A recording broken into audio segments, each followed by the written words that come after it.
Hello everybody, so today I'm going to cover some Danganronpa. The two new episodes came out for this week. I've decided that I'm going to start just doing these in a weekly recap and review type of idea. I'm not going to cover everything that happens with each episode, like in detail, just discuss, the big events and what's important to me, the things I pick up on, and of course some, theories and stuff that I hear about through Tumblr and all those other resources that are pretty interesting. So we're going to start with the despair, or no, let's start with the future, since that's the way they air. You get future and then despair, so I'll cover it that way. That works for me. So the episode's called Cruel Violence and Hollow Words, which this plays pretty important to the whole episode, which I think is the first time an episode title is actually has been so important and relatable to the actual episode itself. This episode has a lot of, violence, yes. It has a lot of violence. It has more action against some characters that I think we were expecting to happen at some point, just maybe not so soon. I didn't think so anyways. But it's also called Hollow Words, and that statement, Hollow Words, gets played a lot throughout this, especially with Naegi and his discussions with other people. However, there are other words that are exchanged in this episode that I think are pretty important. And so I think there's correlation here between a lot of what is said in this episode and them not being full truths. I think that's the biggest part of this, is we start to see this separation between the Future Foundation members, but we also see how much of wordage that they use that's not actually correct or true, or just said to be said and not really emphasized or have any meaning. Honestly, there's a lot of that. So yeah, I guess I'll leave it at that. What I kind of mean by that is a lot of the interactions we have here between two opposing sides. So, and I don't mean good, bad opposing side. I don't mean this person likes this person, etc. I mean just in general, when two different people come together, we have issues.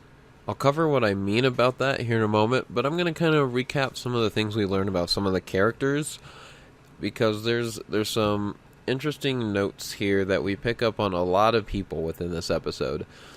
The first, Kirigiri, we get a little bit of her old side, really, her detective side. She admits to being a detective and takes that full-hearted now, which is refreshing to see. I don't think in Danganronpa 1, she didn't know about it, but even when she found out, she was kind of about it. Now she's really embracing that side and putting it to use, and this is going to be helpful because she shows a lot of skepticism throughout all these episodes, between after they first wake up noticing that his, kunai, I think, and the wall was gone, hinting that maybe they're somewhere else, which someone suggested on Tumblr. And she's really hesitant of Tengen, which I am as well. I'm a little confused, but I'm hesitant. And we see a lot of that suspicion here. We do see her open up a bit to Mitarai, but not a whole lot. She's still pretty much not on the emotional side of things, which I really respect from her. That's one of my reasonings. That's my reason for her being my favorite character of this whole series, I think. If not one of the top characters, because she has the moments of being a friend and being dedicated, but she's really good at putting the facts from the emotion and separating those two. And it's good to see that back and in full force. And she's really going to be telling of some things, but I'm also a little fearful for what ends up of her. And I'm at this point, I'm still pretty convinced that her secret action is that she cannot talk to Naegi. I think that's what that is. Scares me a little bit, but I think that's what it's going to end up being. So we will see how that plays out. We find out that Asahina is actually not dead. What I find more... So a lot of people have mentioned that Kadaka is really good at being a troll, which he is at this point. He is fantastic at it. But as much as he likes being a troll, he is a fantastic writer. And I feel like a lot of people... I identify with a lot of people saying they need validation in this. I also agree that there's something more here than what we're seeing, and that her death was staged, but intentionally. And it's either they did that to send a message to Naegi, which kind of does. It send a message, but they all woke up at the same time, so that kind of killed that message. But at the same time, they were all locked up in that room, and it makes me a little suspicious. I don't think the attacker will commit suicide, I don't think, but it's entirely possible Great Gozu could have, I guess. He seemed the more stable-minded person, I guess, of the group, so far in my opinion anyways. However, Gekkokuhara, we haven't actually seen a whole lot of her actually being her. She speaks through an AI computer, and that makes me hesitant. And I'll cover more on her later on why I'm kind of suspicious of her right now. Hagakure, we finally see that he is officially alive and not a part of the game. However, we get some revealing bits that the helicopter that closed off that area is still around, and that area is being watched, I guess, so to speak. It isn't an isolated location, however, someone's making sure nobody interrupts this. And that's a lot of, I guess, work to put into for this to be secure. So I think there's more than one person involved. We have an attacker, we have a traitor, but I think there's more. There's some puppeteers behind the strings, I guess, is what I'm trying to say with that one. Moving on down the list, because I kind of have some points here that I'm trying to cover. Ruruka and Psycho I'm going to cover together, because I think their connection here is really important. It's not really connection, I guess, so much as a disconnection, but it goes along with the word of, I guess, the empty, hollow words, to steal from the episode title. They exchange a lot of just hollow words and yelling and screaming at each other. They basically just consistently blame each other for everything involving each other, but we get some hints on what could be that actual problem. And it's apparently them both, I think, in my opinion, I don't think we have any proof of it right now, but I think they both wanted Izuyoi, but I'm not entirely sure of that, but they're blaming something for each other. Ando mentions that she was given some kind of wicked pill or medication, something to that effect, which shows that maybe there was sabotage there intentionally, but it's hard to say. We don't really know what Kimura or Psycho is really, I think Psycho fits her more now after this episode, really is like. Honestly, we don't. She can't even walk upright. I've noticed this pretty frequently. It's like there's something else that plagues her, which is ironic because she's the ultimate pharmacist or super high school level pharmacist. So there's something else going on with her, but their exchange of hollow words really emphasizes that being in the title here. And that goes along with Naegi and Munakata's discussion later on, which I think is the key point here, is we get to see how hope is in different forms, I guess. I like Naegi's version of hope and how he wants to believe in people, but at the same time it's incredibly stupid. However, Munakata's thinking of despair, like you need to experience despair before you can actually see what hope is true, but at the same time I think he's got more despair in him than he's willing to accept at this point, or he even sees at this point. And I think Juzo's starting to see that a bit, and that's going to be a big help later on.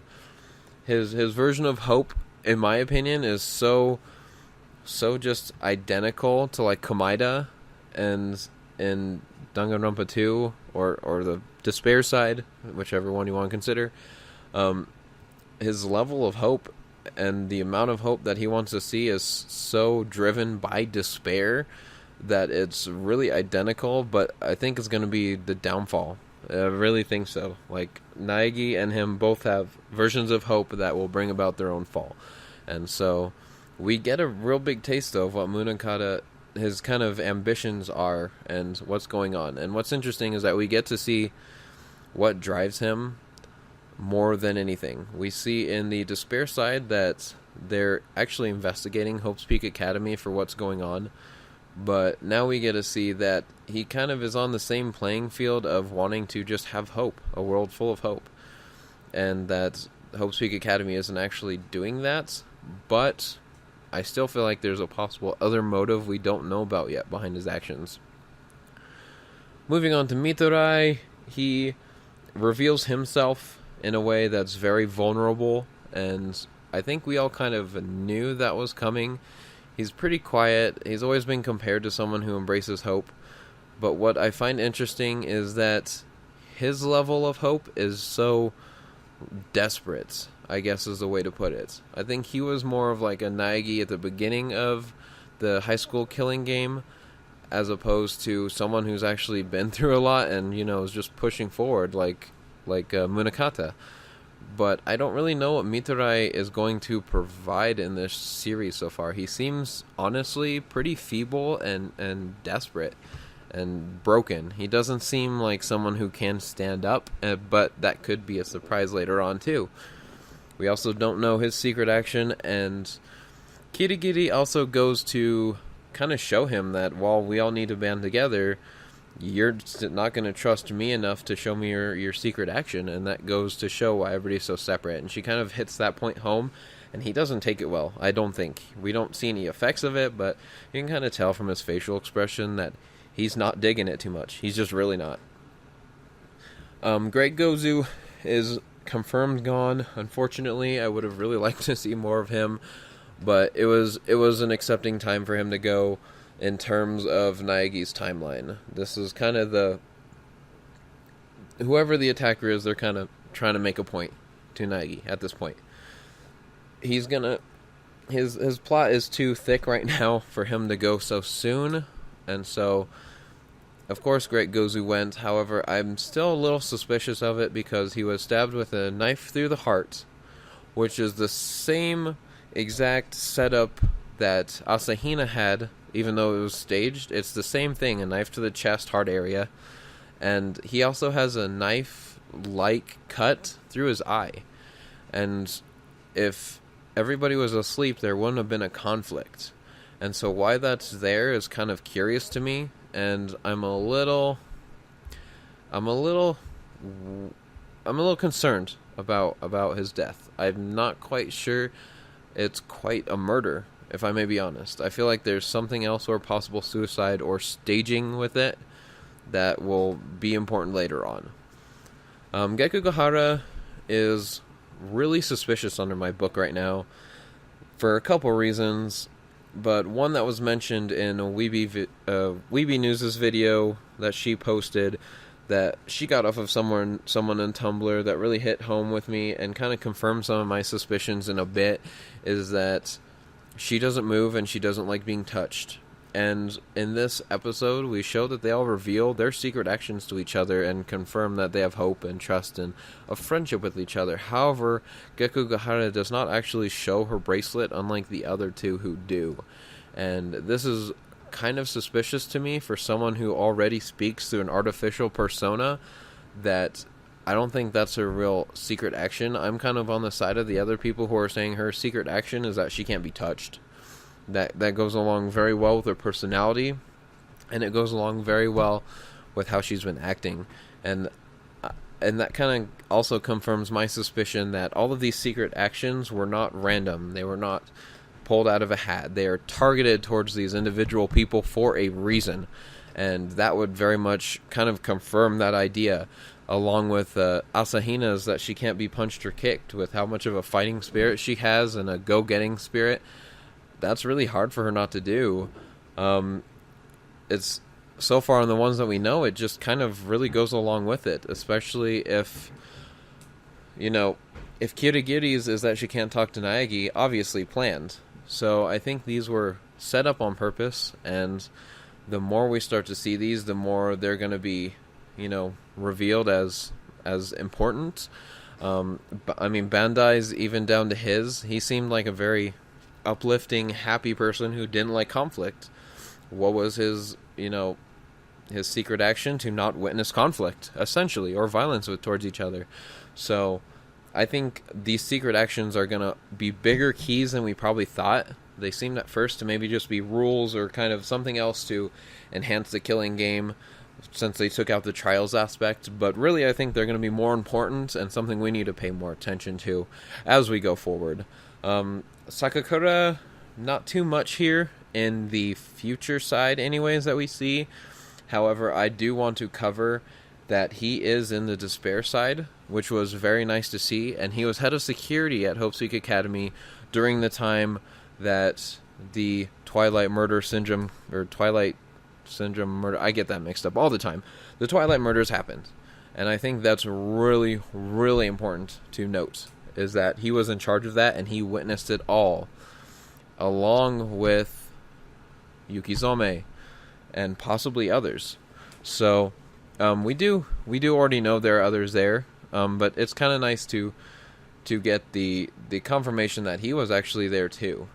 I think that's going to drive a lot of how he turns out later on, I guess is the best way to say it. But we do also see that he is pretty much an asshole all the time, if I may be completely honest. It just confirms that he's a major dick all of the time. But he has... See, I'm conflicted because in the despair side, his confrontation with Hajime is a good one. It's with a good heart and for good intention, just delivered wrong. And Weeby News also said that, and I agree with her completely, that his heart and head's in the right place, but he's just too aggressive and dominant of a personality that sometimes the translation gets a little thrown off there. So I think moving forward, he's going to be more and more important. There was a neat connection that someone made that the end, or that the person who dies next in the future side will be him, because of how the most recent episode ends and how his death looks in the intro or opening sequence of the anime. And I didn't even realize that, but it's a very interesting thing. Upon further of my own personal review, the sword that you see in the background of that death scene looks a lot like Munakata's, and I think that's going to kind of encourage that theory. We won't know until a little bit later, but I think it's very possible. Or if it doesn't happen right then, those two might have a conflict. In my personal opinion, and I've seen a couple other people agree with this so far, it seems that Sakakura and Munakata are not on the same pages here. Not anymore. They were at one time, but they seem to be a little divided, and I think that division is because of Munakata's envisioning of hope. I think that is what is making these two get so divided, and Sakakura is kind of like, dude, you might be kind of crazy. Like, let me be honest here, you're saying some weird shit. And so I think these two might get in a conflict, if anything, in the next episode, and I think that's going to be a huge, like, story development. Like, bad things will come of it, but really story... Like, it's going to be revolutionary, is what I'm trying to say. Just getting past all the bullshit. Moving on to my next person who is super, super, super suspicious is Kizakura. I don't know what to say about this guy, because he's so laid back and so just professional looking and calm about everything. It upsets me almost that he's just so normal. So normal. But what also bothers me about him is he's a recruiter. That's kind of... He was the talent scout, so to speak, for Hope's Peak Academy. And that kind of... How do I want to say? Is unsettling to me. A little bit. Because he went out to scout some of the people who ended up being in the Hope's Peak Academy. But not only that, but it seems like one of the ones he mentions was the super high school level gambler who ended up also being in the Killing School game. That connection, why they specifically mentioned her character, Celeste, and then I think there's a connection there, is what I'm trying to say. Like, they could have chosen a whole bunch of different people, they could have chosen some random person, but no, they had to focus on Celeste, and that's the one he mentions. And so I think that is incredibly important, but that's what makes me a little hesitant to like him. And there's not really a lot to like him. There's nothing to hate him for either, though, but he's such a blank slate character that I don't have any impression of him, and that makes me suspicious in general. He does make a statement, however, in the future side, that he needs to go after a woman, a certain woman, and we don't know if that's Psycho or not. I personally think it is, to an effect, because he's so calm. I think he's pursuing someone so opposite, but it could be Ando. We don't know, and there could be an interesting love square thing going on with that, but we're not really sure.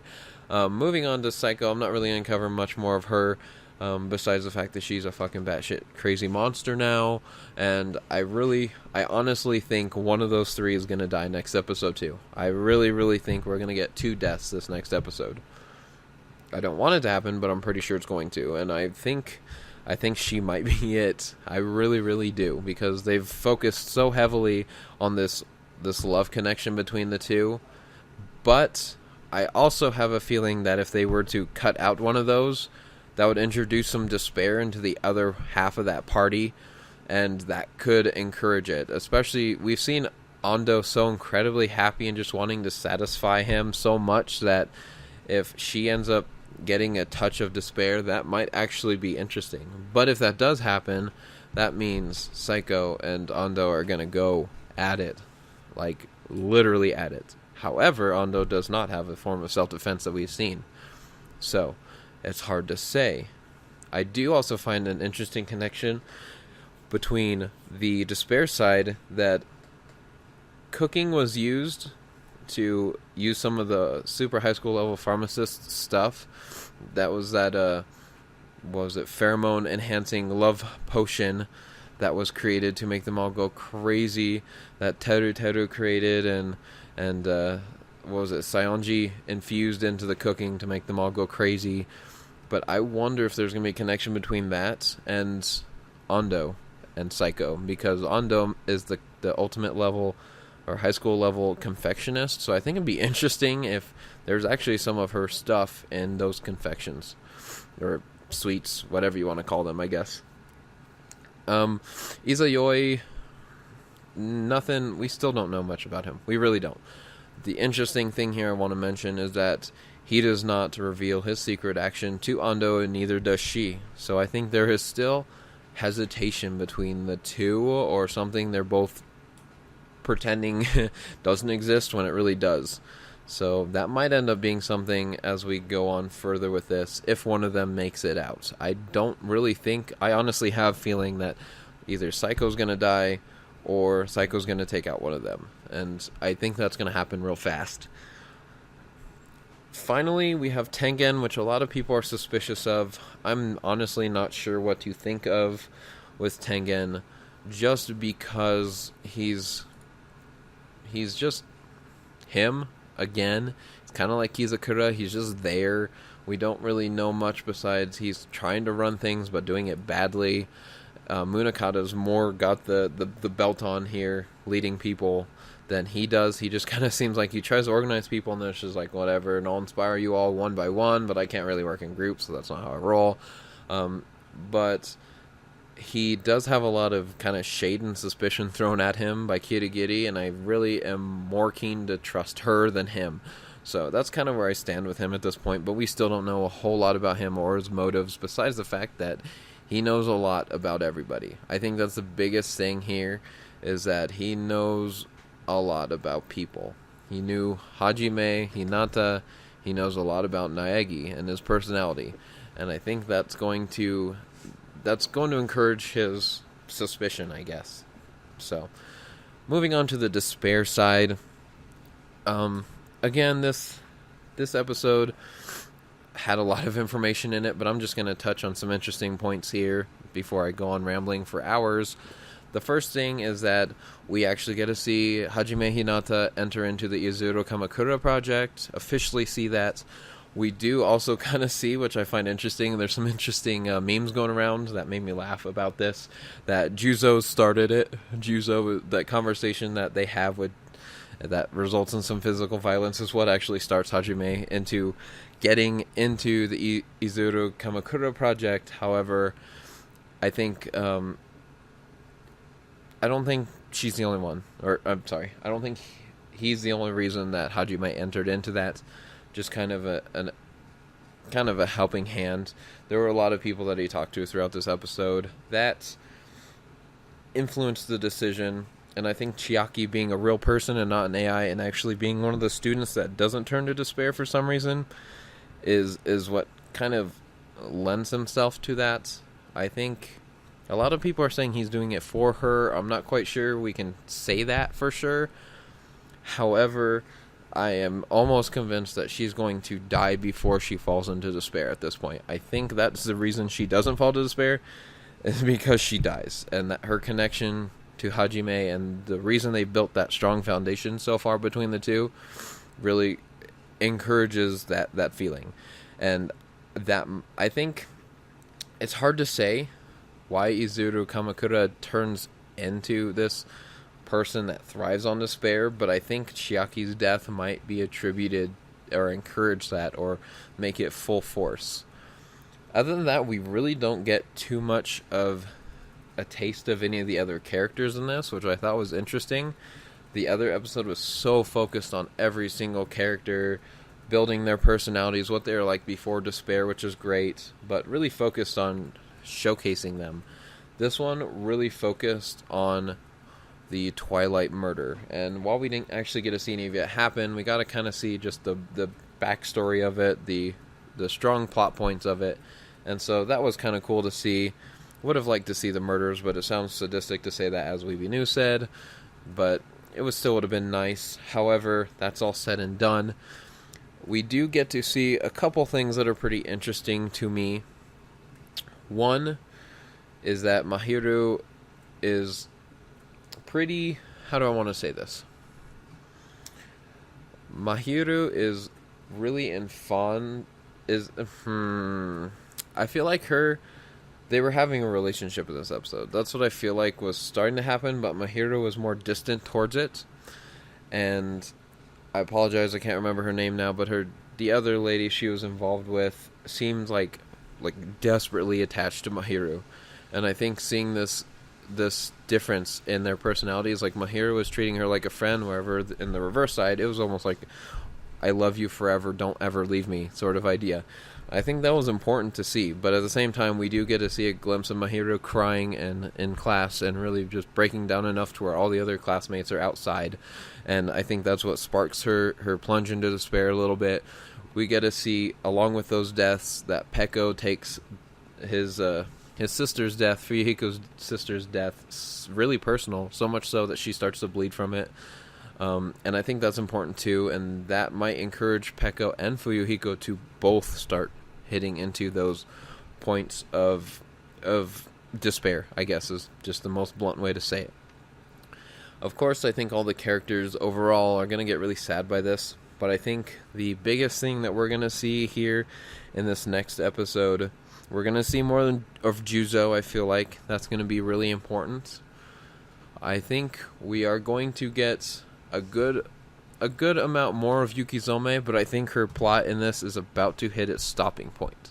I think what happens next is that we get introduced to Junko Enoshima and Makuro Ikosaba real fast in this next episode, and I think they're the ones that usher in this first wave of despair. And I think they see that within I'm imagining Fuyuhiko, but I think Mahiru seems like the one who would be more easily oppressed, and so I think that is going to be what we see next, and it spreads from there. I'm also kind of wondering if we get to see some of that despair or interaction with Yukizome and Enoshima and Ikusaba. I think if we see that interaction, that'll be really interesting as well. So I'm going to stop there before I keep rambling on. There's plenty to talk about, but I hope you guys enjoyed. Let me know what your thoughts are. I love to hear all these theories and stuff, so if you happen to see one on Tumblr that you think is cool, shoot the link in the comments. I'll read it. Definitely will read it. And I'll try and do better at giving credit where credit's due. I will include Weeby News on the description of this because she's just awesome. She's done such good reviews and kind of inspired me to start doing this as well. And her knowledge of this entire series is mind-blowing. So I'll leave that link in the description, and she references a lot of the theories and stuff that she mentions, which I listen to, so that'll be kind of your credits as well. So thank you so much for watching, and I will see you all later.